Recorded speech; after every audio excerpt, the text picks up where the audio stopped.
Assalamualaikum warahmatullahi wabarakatuh.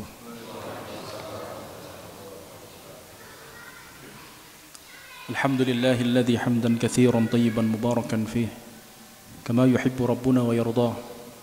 Asyhadu an la ilaha illallah wahdahu la syarika lah wa asyhadu anna Muhammadan abduhu wa rasuluhu la nabiyya ba'dah. Allahumma salli wa sallim wa barik ala nabiyyina Muhammad wa ala alihi wa ashabihi wa man tabi'ahu bi ihsanin ila yaumiddin. Amma ba'du. Rabbi shrah li sadri wa yassir li amri wahlul 'uqdatam min lisani yafqahu qawli.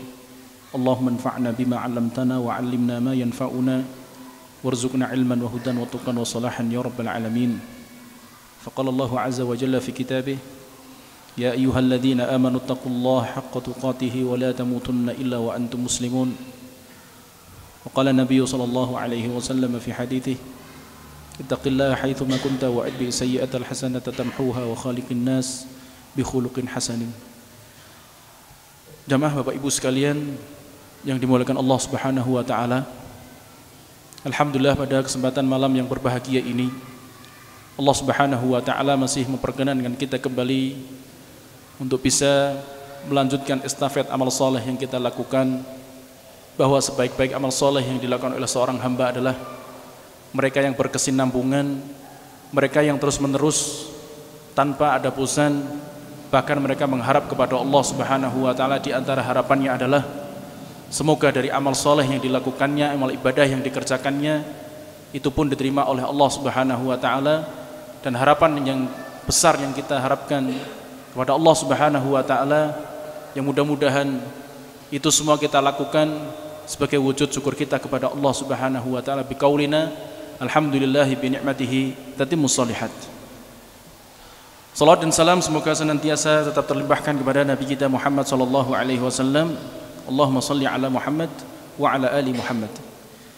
Bapak Ibu sekalian, jamaah salat maghrib yang dimuliakan Allah Subhanahu wa taala, pada kesempatan kali ini kami diberikan waktu kembali untuk menyampaikan sedikit maklumat atau ilmu terkait ikhwal pendidikan, bagaimana orang tua yang ketika itu bersusah payah mendidik putra-putrinya, perjuangannya, maka seperti apa metodenya, caranya. Jadi setiap ada sesuatu yang kita inginkan, harapan yang itu lebih, maka kita pun harus melalui proses atau tahapan, yang mana proses tahapan itu harus kita jalani. Tetapi ketika kita menafikan adanya satu proses ataupun mungkin cara yang ingin kita capai atau ingin kita dapatkan, tetapi kita jauh daripada tatanan ataupun konsep ataupun cara yang ketika itu kita inginkan, maka itu jauh dari harapannya. Maka kami nukilkan di salah satu kitab yang semoga ini panjenengan nanti bisa merujuk sendiri kitabnya. Sangat banyak sekali yang berbicara terkait masalah ini. Yang pertama adalah Manhajut Tarbiyah An-Nabawiyah li Muhammad As-Suwaid. Kemudian yang kedua ada di dalam satu buku yang ini bentuknya PDF, panjenengan bisa mendownloadnya sendiri. Saya sampaikan aja, At-Tarbiyatu fil Islam karya Dr. Fuad Al-Ahwani.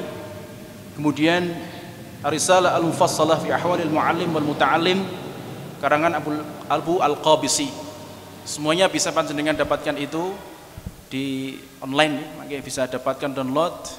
Dan nanti kalau kesulitan minta terjemahan Ustaz Abadi. Baik, barakallahu fikum. Kami menuliskan sebentar terkait khulasah, kesimpulan apa yang kami baca. Mudah-mudahan bisa meringankan panjenengan, bisa dipraktekkan untuk mendidik putra-putri kita semua.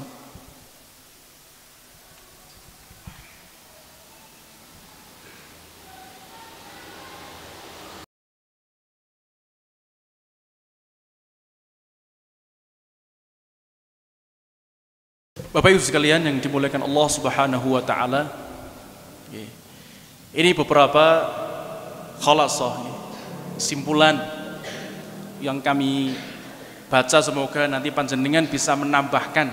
Kalau mungkin saya kurang lengkap atau mungkin saya salah menukilkan, ya saya mohon maaf yang sebesar-besarnya, karena itu ya murni dari akal pikiran yang keluar sendiri.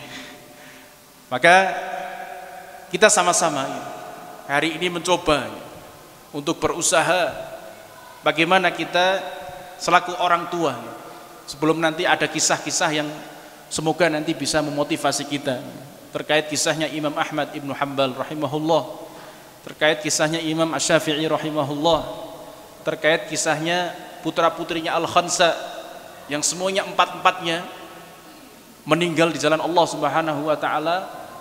Bahkan yang terbaru ini adalah kisahnya Muhammad Al-Fatih. Itu bagaimana perjuangan orang tuanya yang masa usia ketika itu masih belia, dia sudah dijadikan oleh seorang hakim, seorang qadhi di usia yang belianya 17 tahun kalau tidak salah. Kemudian di usia ke 21 tahunan atau lebih itu sudah menjadi pemimpin dalam medan peperangan untuk menaklukkan sebuah negeri ketika ini. Tapi Bapak Ibu sekalian yang dimuliakan Allah Subhanahu wa taala, maka peran di sini, perjuangan di sini yang harus kita sampaikan adalah kita harus menyadari bahwa perjuangan di dalam kita mendidik anak-anak kita itu tidak bisa instan. Seperti hari ini kita membuat makanan, pengennya 5 menit diseduh jadi, pengennya cepat dan kenyang. Maka dalam mendidik tidak bisa proses instan, kita mengharapkan sak det sak nyet jadi, tidak bisa. Maka butuh suatu proses yang panjang yang harus kita menyadari bahwa urusan ini melibatkan 2 komponen. Tidak bisa orang tua saja. Mudah-mudahan orang tua sanggup. Mudah-mudahan kita selaku orang tua sanggup. Tetapi komponen ini juga harus didukung oleh seorang pendidik. Saya tidak mengatakan guru, sebab nanti nek mengatakan guru, kasihan nanti yang ngajar di sini dengan segala kelebihan dan kekurangannya. Intinya saya membahasakan pendidik saja. Berarti kita juga pendidik. Guru yang mengajarkan pun kepada anak-anak kita juga pendidik. Tidak pendidik itu banyak, termasuk masyarakat kita secara lingkungan itu juga pendidik. Maka kurang lebih apa yang kita sampaikan di sini ini ringkas, yang semoga nanti penjabarannya di lain kesempatan. Maka yang pertama, ini harus ada dulu pada kita semua. Kalau beberapa poin ini tidak ada, maka untuk menempuh proses hasil yang maksimal itu ya nanti harapannya kurang. Maka yang pertama, yang paling pokok, orang tua dan pendidik ini harus punya sikap teladan yang baik. Dalam tanda kutip di sini uswah. Karena Nabi SAW itu menjadi teladannya, contohnya di antara para sahabat-sahabat Nabi SAW. Maka kalau Nabi SAW di zamannya ketika itu sekaligus juga seorang pendidik, maka wajar di antara para sahabat-sahabat beliau ketika itu apa? Semuanya jadi orang semua. Yang saya maksud, mereka ahli di bidangnya masing-masing. Seperti siapa? Anak pamannya beliau SAW yang hari ini dikenal dengan salah seorang mufassir, Ibnu Abbas radhiyallahu taala anhu. Ini hasil didikannya Nabi SAW. Kemudian ada salah seorang sahabat yang masyhur, yang terkenal dengan keimanannya luar biasa. Bahkan kalau keimanannya sahabat ini ditimbang dengan keimanannya semua manusia yang ada di muka bumi ini, pasti lebih berat imannya satu sahabat ini. Tidak ada yang bisa menandingi, yaitu Abu Bakar As-Siddiq radhiyallahu taala anhu. Jadi ketika imannya ditimbang dengan semua penghuni di muka bumi ini, pasti lebih berat imannya sahabat Abu Bakar As-Siddiq radhiyallahu taala anhu. Begitu juga dengan sahabat-sahabat yang lainnya. Panjenengan nanti bisa membaca kitabnya sendiri, berbahasa Arab ada, bahasa Indonesia juga ada. Kisah di antara para sahabat Nabi sampai ulama-ulama yang sampai pada kita hari ini, mereka tidak lepas dari 2 komponen ini, orang tua dan pendidik. Maka teladan inilah yang dibutuhkan anak-anak kita di zaman kita hari ini. Karena apa? Anak itu tabiatnya masih fitrah, masih bersih, masih ada pada imannya, maka kalau sampai teladan yang baik ini tidak ada, pasti akan diisi oleh teladan-teladan yang itu jelek. Itu pasti.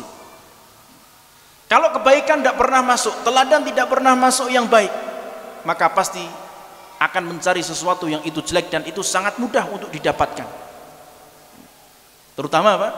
Lingkungan, masyarakatnya, kemudian apa? Pergaulannya. Apalagi hari ini ya terkait kecanggihan teknologi zaman, maka nanti kami sampaikan terhadap kemewahan. Maka di sini ada rambu-rambu daripada ulama kita terkait bagaimana kita menyikapi tentang kemewahan. Yang mana di sini disebutkan bahwa kita dianjurkan untuk berhati-hati.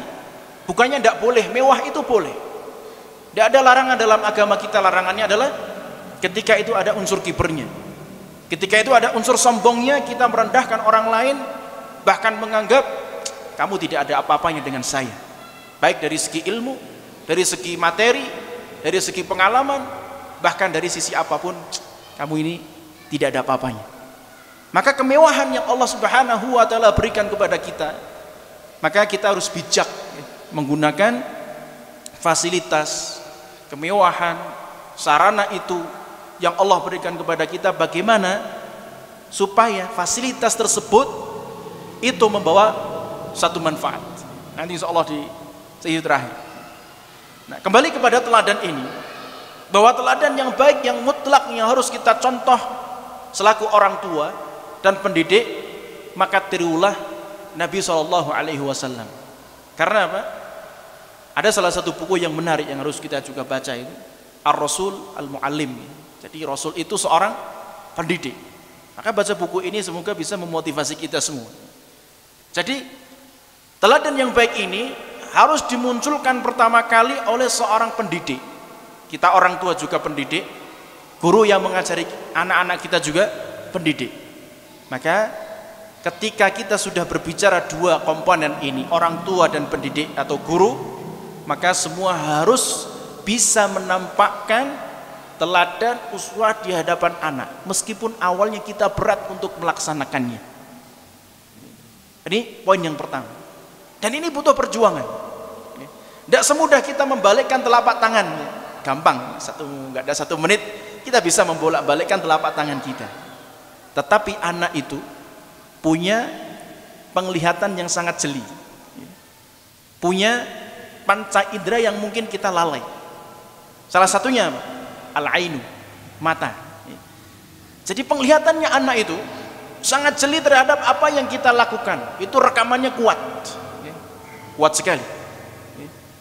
Maka uswah yang baik ini perlu adanya satu kesadaran dari kita semua.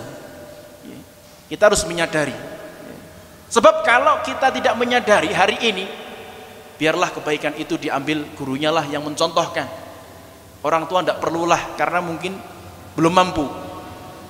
Maka kita kehilangan untuk beramal jariah di sini. Ini pentingnya satu teladan. Sebab di beberapa ayat disebutkan laqad kana lakum fi rasulillahi uswatun hasanah liman kana yarjullaha wal yawmal akhir wa dzakarallaha katsiran. Di surat Al-Ahzab ayat berapa? Ayat berapa Ustaz? Lupa.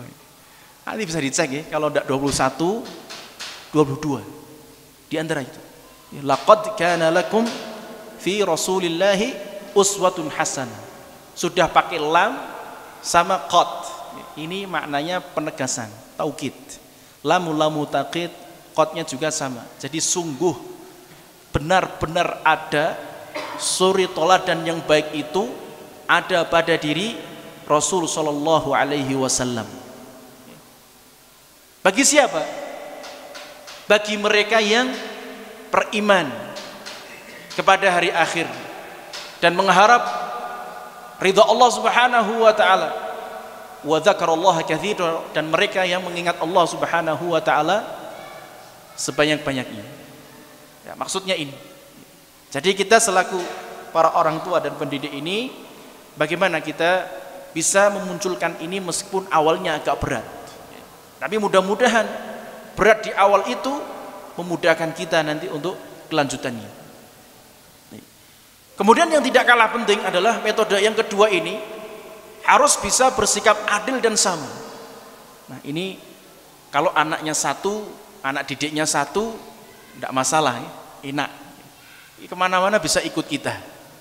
Tapi kalau sudah dua, sudah tiga, apalagi sampai puluhan ya, 10, 15, 20, mata anak itu banyak.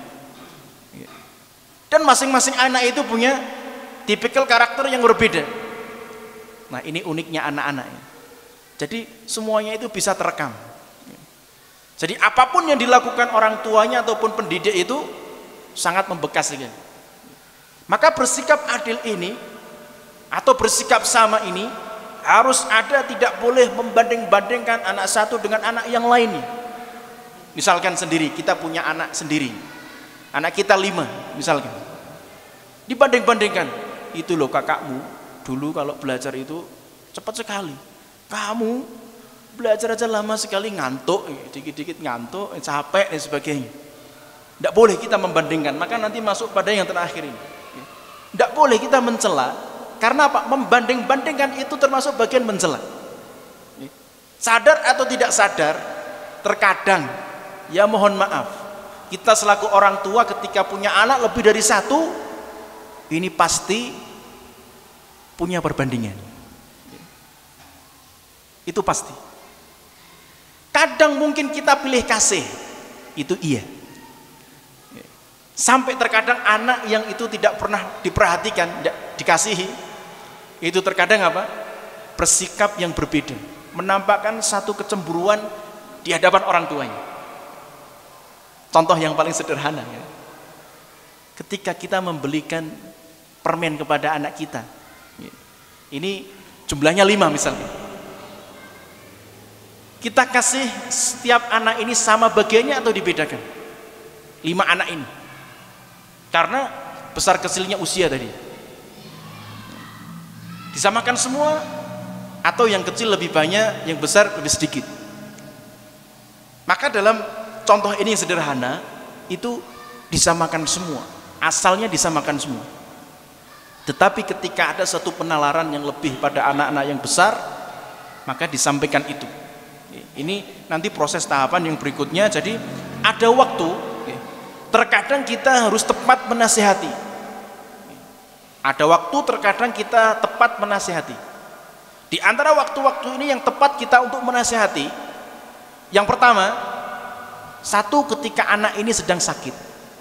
Ini waktu yang paling pas sekali orang tuanya untuk menasihati, termasuk gurunya.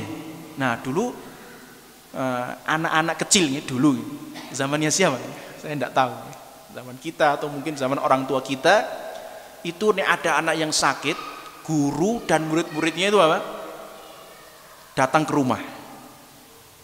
Hari ini masih ada namun lewat doa ya, insyaallah. Ini kecanggihan teknologi tadi sudah ini. Jadi ini sesuatu yang sangat bagus sekali ketika ada anak yang sakit, anak didik kita misalkan, kita ajak teman-temannya dan gurunya itu apa? Untuk jenguk. Ini waktu yang tepat untuk menasihati. Kenapa? Karena anak yang sakit itu biasanya itu kan ketika minta apa-apa kan dituruti. Coba ketika tidak sakit, dituruti tidak? Ngereng nih bahasa mriki. Ketika sakit dipenuhi semua, tumbas niki Pak belikan, sampai tidak ada pun ya dibelikan. Tapi coba ketika anak ini sehat, turuti semua permintaannya? Tidak. Maka justru kesempatan sakit ini kita banyak menasihati. Karena apa? Anak itu suka meminta. Nah dengan meminta itu disyaratkan ini. Dan kebiasaan ulama kita terdahulu seperti itu. Ketika ada yang sakit, dijenguk, didoakan, kemudian dinasihati. Nasihatinya apa? Sabar. Wis itu tok. Loh sabarnya bocah-bocah itu anak-anak seperti apa? Ini orang tua sih ya sabarnya macam-macam. Tapi anak-anak itu sabarnya yaitu dibelikan mainan ya sabar. Nah ini Satu hal yang harus kita tanamkan, bersikap adil dan sama ini perlu. Yang kedua, waktu yang tepat untuk menasihati anak-anak ini ketika masa sehatnya. Maka ketika sedang makan bersama. Dengan siapa? Baik dengan pendidiknya atau orang tuanya atau dengan teman-temannya. Maka ketika anak-anak ini sedang makan bersama dengan teman-temannya itu enjoy kesempatan ketika itu gurunya untuk menasihati. Paling tidak nasihati adab makan. Nasihati tentang doa untuk makan. Kisahkan di situ kisah-kisah yang ketika itu bahwasanya makanan itu hilang barokahnya, sebabnya apa? Kenapa setan itu ikut makan dengan kita? Lalu bagaimana ketika sudah makan kok sudah kenyang ya, harusnya. Tapi kenapa kok enggak kenyang-kenyang gitu? Bahkan milik temennya diembat juga ya, untuk dimakan, diambil dengan paksa gitu ya. Nah, ini ada apa? Ini kesempatan untuk menasihatinya. Yang ketiga, ini disebutkan oleh Muhammad Suwaid itu bahwasanya ketika itu ketika anak-anak ini sedang rehlah ya. Rehlah nih bahasa mikir pelesiran ya. Nah, ketika pelesiran itulah kesempatan kita untuk banyak menasihati anak-anak ya. Tapi ya aja sering-sering plesir ya. Plesirnya itu di manage, diatur. Sebab nanti nek setiap hari anak minta plesir terus susah orang tuanya. Nek sing orang tuanya omber setiap hari tidak masalah ya. Nah, tapi yang mungkin punya aktivitas kesibukan, dia bisa plesirnya setahun sekali misalkan, atau setiap 6 bulan sekali misalkan, atau 1 bulan sekali misalkan. Bagaimana nek anak kita nuntut plesir setiap hari sekali, 1 pekan sekali? Maka nanti butuh mengkondisikan. Maka bersikap adil dan sama ini penting supaya apa? Anak-anak kita ketika dewasa nanti ketika sudah balik itu bisa memiliki sikap adil seperti ini. Dari mana mencontohnya? Dari orang tuanya. Dari mana mencontohnya? Pendidiknya. Nah, jadi dalam pembahasan ini perjuangan orang tua yang paling berat itu yang kedua ini, bersikap adil dan sama di hadapan anak-anaknya. Dicoba ya, kami merasakan itu berat sekali, harus menyamakan semua anak-anak. Nah ini Masya Allah ya, terkadang itu ya rotok mogol sidik, benar ngono ora adil. Ini anak yang cepat belajarnya, ini anak yang lambat, mosok kon nyamake. Nah itu lain pembicaraan. Yang saya maksud ini nanti terkait hak-hak seorang anak. Maka masuk yang ketiga ini adalah yang harus dipegang oleh orang tua setelahnya adalah bagaimana hak-hak anak itu terpenuhi sama. Nah, ini yang harus kita perhatikan. Terkadang apa? Kita terlalu banyak menuntut anak. Nak, kamu tuh harusnya seperti ini. Tidak boleh kayak gitu. Tapi di satu sisi kita tidak memenuhi haknya seorang anak. Contohnya, anak kita, Bapak, kenapa kalau orang sholat itu harus menutup auratnya? Nah ini maksudnya terkait orang-orang yang ketika itu sholat ya, tapi kelihatan auratnya. Ini pas kapan? Pas sujud ya. Maksudnya yang celananya melorot itu sampai kelihatan apa? Belakangnya.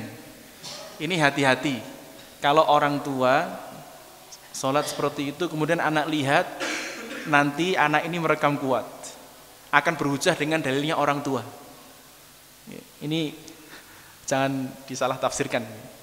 Nah ini terkait masalah ini, anak merekam kuat baik dalam masalah pekerjaan orang tua ataupun dalam ibadahnya orang tua atau dalam perlakuan orang tua kepada anak-anaknya. Maka terkait hak-hak anak ini terkadang itu nuntut kepada kita. Apalagi mohon maaf kalau kita sudah pernah janji. Nah ini termasuk pendidik, guru, dan orang tua. Kalau sudah pernah berjanji kepada anak-anak, maka harus dipenuhi itu janjinya. Tidak boleh mengkhianati janji itu. Lah wong barang cah cilik, yo ora apa-apa. Dapusi bae lek kena. Ndak. Justru kalau kita pernah berjanji kemudian ditunaikan, nanti anak ini akan meniru kita. Tapi kalau kita pernah berjanji dan menyelisihi, anak-anak nanti akan berbuat yang sama, baik kepada orang tuanya, gurunya, ataupun kepada sesamanya. Hal yang sepele aja. Nah, nanti kalau kamu hafal juz amma 30, tak belikan sepeda. Misal, hafal tenan anak ini juz 30. Kemudian nagih, Bapak katanya dulu kalau saya hafal juz amma pengen belikan sepeda. Mana sepedanya? Besok aja kalau kamu sudah SMP. Nah, ini nagih terus ya, nagih terus. Jadi rekamannya kuat sekali. Maka hati-hatilah terhadap satu janji meskipun itu kepada anak-anak. Ya. Meskipun kepada anak-anak, maka janji ini harus ditunaikan. Ya. Maka kalau kita tidak sanggup dengan janji itu kita tunaikan, jangan pernah berjanji. Sudah kalau ada kasih, kalau tidak ada ya udah tidak usah berjanji. Nah ini sikap tawasutnya tengah-tengahnya demikian. Jadi hak-hak anak ini harus diprioritaskan supaya apa? Mereka itu mengerti kewajibannya. Jadi kalau anak menuntut hak kepada kita, anak harus ngerti kewajiban kepada kita orang tua. Nanti kita bicara panjang lebar terhadap kewajiban ini. Waktunya habis. Sedikit lagi. Yang tidak kalah penting, mendoakan anak. Ini metode yang paling praktis. Nek kita tidak bisa didik dengan tadi teladan, kemudian bersikap adil dan sama, memenuhi hak-hak anak, doakan. Kita bisa mendoakan anak tadi atau kita bisa mendoakan anak-anak yang mendidik kita. Karena sebab dengan doa orang tua yang mengalir itu, saya yakin ini doa yang paling tulus, apalagi kepada anak-anaknya salah satu doa yang diijabahi oleh Allah Subhanahu wa taala. Maka metode ini jangan ditinggalkan. Sama seperti Al-Khansa, salah seorang wanita sahabiah di zaman Nabi SAW ketika itu punya 4 putra. 4 putranya ini didoakan apa? Semoga keempat putra saya itu semua meninggal syahid fisabilillah. Apa yang dilakukannya? Maka seorang ibu ini berdoa seperti itu, yang kemudian perbuatannya adalah dia dianjurkan untuk belajar dulu. Kemudian ketika ada kesempatan untuk berjuang fisabilillah itu, berperang ikut bersama para sahabat yang lain, anak ini diizinkan semua orang tuanya, karena ketika itu belum sampai fardu ain ya, masih kifayah itu. Maka orang tuanya, ibunya ketika itu, silahkan nak kamu berangkat, justru ibu sangat bangga ketika engkau ikut berperang dan meninggal. Padahal ketika itu masih belia semua 4 anak ini, laki-laki semua. Maka sikap anak ini gimana? Bagaimana wahai ibuku, sementara saya ini belum mengerti tentang tata caranya seperti itu. Itu gimana caranya, bagaimana? Maka silahkan kamu pergi dari rumah ini, tidak usah pulang. Doanya itu, pergi, tidak usah pulang. Nah kita kan pergi ya pulang. Doanya seperti itu. Suatu ketika anaknya betul itu keluar rumah semua ikut bersama dengan para sahabatnya, ikut berperang. Dicari keberadaan 4 orang anaknya itu. Harapannya apa? Semoga saya mendapatkan kabar anak saya semuanya meninggal. Dicari itu keempat anaknya. Bertanya kepada sahabatnya yang tidak tahu. Tidak tahu. Kemudian ada sahabat yang memberitakan bahwasanya putra Anda telah meninggal ikut berperang bersama sahabat isanya. Maka yang diucapkan kalimat pertamanya bukan istirja, bukan inna lillahi wa inna ilaihi raji'un. Tapi yang diucapkan apa? Alhamdulillah, Allah telah menepati janji saya dan doa saya. Baru mengucapkan kalimat istirja tadi. Karena apa? Itu doa ibunya. Jadi keluar semua, semoga meninggal syahid karena apa? Kelak bisa memberikan syafaat kepada siapa? Orang tuanya. Dan orang yang meninggal fisabilillah itu maka bisa memberikan satu syafaat kepada ahli keluarganya itu sebanyak 70 tiketnya. Nah harapannya ibunya itu seperti itu. Dan semuanya setelah dicari tahu kabarnya 4-4-nya meninggal semua. Maka ketika itu sujud syukur.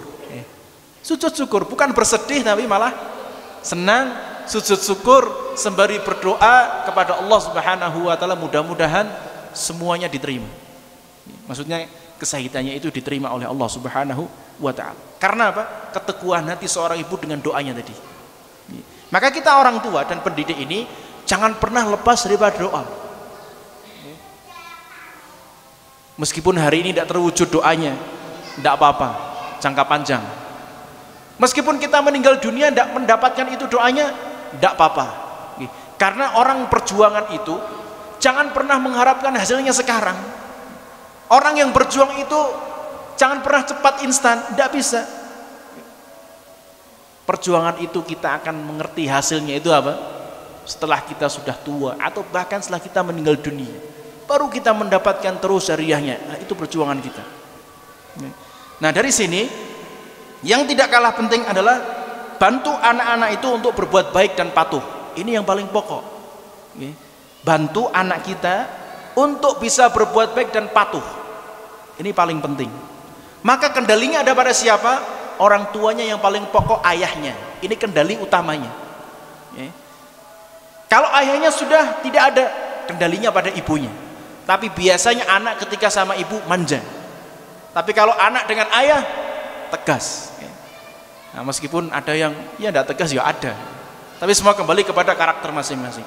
Tapi biasanya anak-anak ini akan bisa melihat anak itu akan baik dan patuh nek disuruh gurunya, pendidiknya.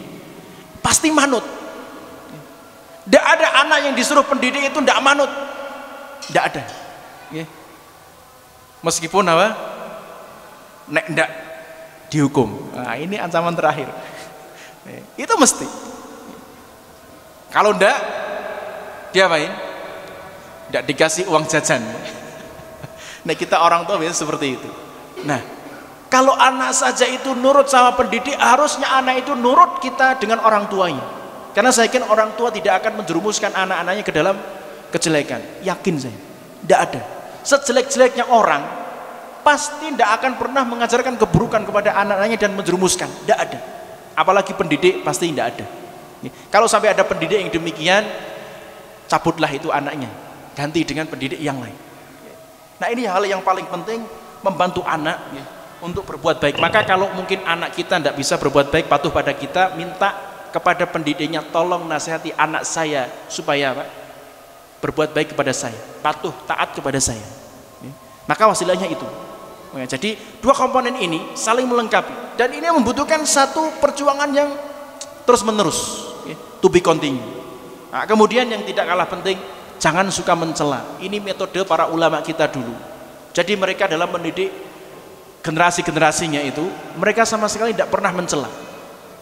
Bahkan mereka sanggup mengatakan di hadapan anak-anak ketika ditanya satu pertanyaan, di mana Allah? Para pendidik menjawab, di langit. Langit yang mana? Di langit. Anak ini tidak puas, kemudian mengatakan satu ucapan yang buruk dengan mengatakan apa? Guru saya itu guru yang tidak pandai.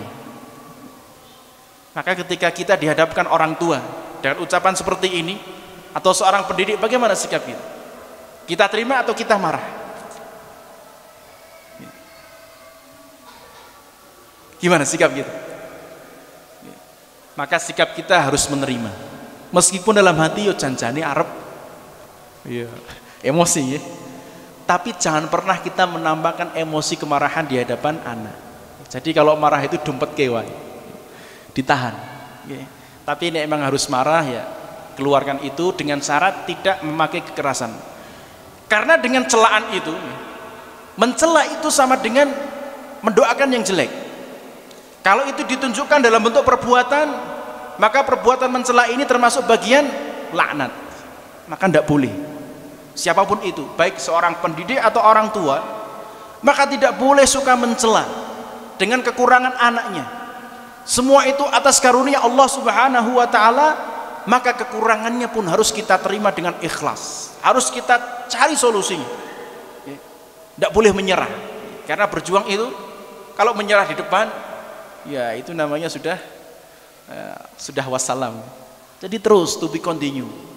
Maka yang di sini yang tidak kalah penting adalah menyikapi kemewahan hari ini. Maka ini disebutkan di dalam Quran surat Al-Furqan di ayat yang ke-18. Jadi kita diperkenankan untuk mengambil satu fasilitas kecanggihan teknologi, kemudian kemewahan yang ada di dunia ini, apapun itu bentuknya, kita bisa mengambil dengan syarat apa? Kita tidak melalaikan daripada nikmat-nikmat Allah Subhanahu wa taala berupa tadi, kemudian tidak dijadikan sarana untuk merendahkan manusia yang lainnya. Jadi boleh, tapi syaratnya berhati-hati dan bijak, itu saja. Maka terkait handphone sekarang, teknologi hari ini semua menjadi tontonannya anak-anak, bukan anak-anak saja ya, orang tua pun juga ikut di situ. Ada TikTok, ada YouTube, kemudian apalagi itu, masya Allah ya. Anak-anak bisa joget-joget sendiri, itu yang ngajarin siapa? Ya orang tua tidak pernah ngajari setahu saya. Dari mana? Kemudian bisa bergaya yang alay-alay itu. Dari mana anak-anak kita tahu? Mustahil orang tua mengajari seperti itu. Seorang guru juga mustahil seperti itu. Gurunya siapa? Gurunya TikTok. Gurunya Google. Maka bijaklah kita ketika memberikan satu fasilitas HP kepada anak kita. Nek tidak butuh jangan diberi. Tapi nek butuh silahkan, tapi dikontrol. Dan ini metode yang singkat. Kalau kita bisa mempraktekkan yang singkat ini, mudah-mudahan harapan kita tercapai. Yani apa? Anak jadikan sarana wasilah untuk kita masuk surganya Allah Subhanahu wa taala. Dan ini yang tidak kalah penting adalah yang terakhir ini adalah ini membelikan mainan ya, atau membuatkan mainan meskipun itu ringan. Nek bisa buatkan, tidak bisa kuat membelikan ya sudah, tidak usah harap-harap ya. Intinya itu sebagai bentuk hiburan anak-anak kita ya. Makanya dulu ini di zaman siapa itu, Imam Asy-Syafi'i, kemudian Imam Ahmad Ibnu Hanbal ya. Itu bagaimana ibunya, orang tuanya itu mendidik sampai pada usia yang belia 7 tahun Imam Syafi'i menghafalkan Quran itu. Kemudian usia 12 tahun sudah mulai menghafal kitab dan menulis, yang hari ini sampai kepada kitabnya itu. Kemudian di usia belia, ini ada yang mengatakan 18 sampai 22 sudah menduduki majelis ifta untuk berfatwa. Anak segitu berfatwa gimana? Nah itu kan karena didikan satu yang pola pendidikan ini butuh perjuangan. Dan tidak menafikan bahwasanya ibunya Imam Syafi'i itu luar biasa mengerahkan usahanya. Bahkan dulu ada salah seorang imam, namanya disebutnya di sini, dia minta izin sama orang tuanya, wahai ibuku, engkau sudah tidak sanggup lagi untuk membiayaiku, membekaliku untuk belajar. Bolehkah aku membantu pekerjaan ibu supaya cukup dalam nafkah, dalam nanti memberikan bekal kepadaku untuk belajar. Karena para ulama dulu sadar bahwasanya untuk belajar itu membutuhkan bekal. Bekalnya adalah harta. Maka ibunya bilang apa? Tidak usah. Biarkan ibu saja yang bekerja, memintal benang, menjahit, semua akan saya tanggung kebutuhan belajarmu. Maka ketika ibunya ngomong seperti ini, si imam ini mantap, masa kecilnya itu, ini Imam Ahmad Ibn Hanbal, mantap, keluar dari rumah belajar, semua kebutuhannya tercover oleh ibunya ketika itu. Dia mengusahakan dari sesuatu yang halal ya, menjahit, menenun itu kan perbuatan amal rajulun biyadihi yang paling baik. Jadi pekerjaan yang dilakukan oleh manusia itu yang paling baik adalah dengan tangannya, menjahit kan dengan tangannya meskipun dengan mesin ya. Nah, menenun itu juga dengan tangannya meskipun hari ini bantuan dengan mesin. Termasuk petani hari ini itu baik, semua pekerjaan petani, menjahit baik. Nah, yang diperhatikan di sini apa? Ketika seorang ibu tadi berusaha susah payah untuk memberikan bekal kepada putranya belajar, ternyata dia tidak menafikan cara yang baik. Artinya dia ketika mendapatkan harta itu dari usahanya itu dengan cara yang baik. Artinya tidak mau dengan cara yang haram, dengan menipu, dengan bersumpah palsu, tidak mau. Pokoknya jujur. Kalau memang ini cacat, cacat. Kalau memang ini baik, baik. Dijuallah itu semua. Akhirnya mendapatkan sarana harta untuk sampai anak ini menjadi besar, kemudian menjadi seorang tokoh yang itu hari ini kita sebut namanya Ini bagian daripada apa? Jerih payah orang tua ketika itu apa? Membekali harta itu dengan harta yang baik. Sehingga apa? Barokah, usahanya pun juga barokah, anaknya pun juga barokah. Maka untuk mendapatkan itu semua, awali semua aktivitas kita, pekerjaan kita yang menghasilkan harta, carilah itu dari maisah yang halal dan thayyib. Insya Allah dengan maisah yang halal dan thayyib itu yang kita berikan untuk nafkah kepada anak kita, ini akan membuahkan hasil harapan sesuai keinginan kita. Ini catatan dikit, sebenarnya banyak kisah yang kami sampaikan, waktu tidak memungkinkan, maka saya cukupkan 2 kisah ini, Al-Khansa sama satu imam, yaitu Imam Syafi'i. Maka ini sebagai pembelajaran bahwasannya harta yang halal, nafkah yang halal yang kita berikan kepada anak untuk belajar, itu akan mewariskan ilmu-ilmu yang bermanfaat sampai kiamat. Bahkan akan dikenang orang tuanya. Bahkan ini menjadikan sarana wasilah doa-doanya dia dikabulkan oleh Allah Subhanahu wa taala. Barakallahu fikum. Ini yang bisa kami sampaikan, mudah-mudahan bermanfaat. Kurang lebih saya mohon maaf. Wa akhiru da'wana alhamdulillahirabbil alamin. Wa sallallahu ala nabiyyina Muhammad wa barakallahu fikum. Subhanakallahumma hamdik, asyhadu an la ilaha illa anta astaghfiruka wa atubu ilaik. Assalamualaikum warahmatullahi wabarakatuh.